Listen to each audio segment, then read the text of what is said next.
We were told that when we had a president, we'd see a giant global political figure, the man that would be the political leader for 500 million people, the man that would represent all of us on the world stage, the man whose job was so important that, of course, you're paid more than President Obama. Well, I'm afraid what we got was you. And I'm sorry, but after that performance earlier that you gave, and I don't want to be rude, but you know, really, you have the charisma of a damp rag and the appearance of a low-grade bank clerk. And the question that I want to ask, that we're all going to ask is, who are you? I'd never heard of you. Nobody in Europe had ever heard of you. I would like to ask you, President, who voted for you? And what mechanism? Oh, I know democracy is not popular with you lot.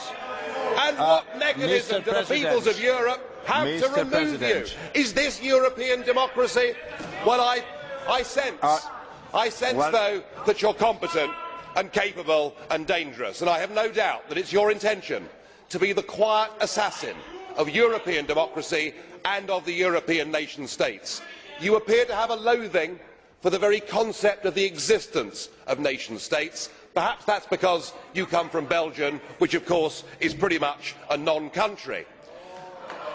But since you took over, we've seen Greece reduced to nothing more than a protectorate. Sir, you have no legitimacy in this job at all, and I can say with confidence that I can speak on behalf of the majority of the British people in saying we don't know you, we don't want you, and the sooner you're put out to grass, the better. Well, as you said, Mr. President, you wouldn't like to be rude, and I prefer to go ahead with this statement. I'm very disappointed with you, President Buzek. It is not acceptable that in this Parliament a group chairman not only criticises the President of the Council, but calls him a wet rag.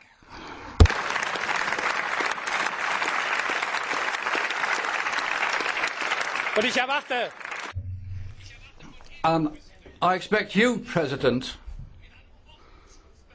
to call this person to order. It's not right that this man should be able to trample over the dignity of this House.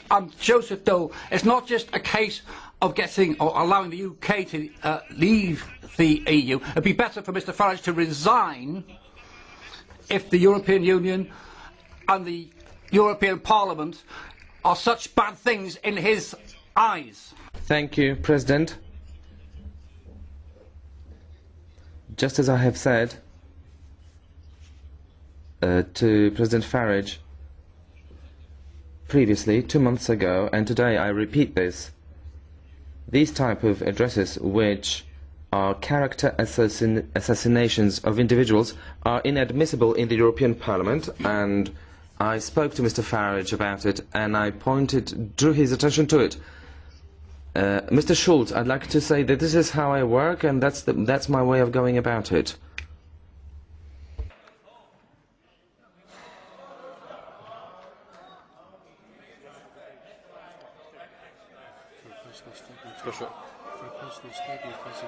Is it personal statement? At the end of the debate.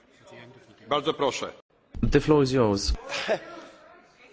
You may not like what I say, but just consider your behaviour. You, after the Irish people in a referendum voted no, said that our group had opened, by supporting the no vote, that we'd opened the door to fascism. You said that we had behaved as a group in the Parliament like Hitler and the Nazis in the Reichstag. We've been called by Danny Cohn-Bendit mentally weak. You know, it has to be, it can't be one way. It is not personal statement. Mr. President Farage, it is not personal statement. I am very sorry, it was not personal statement. We must keep order and all the regulations of our Parliament.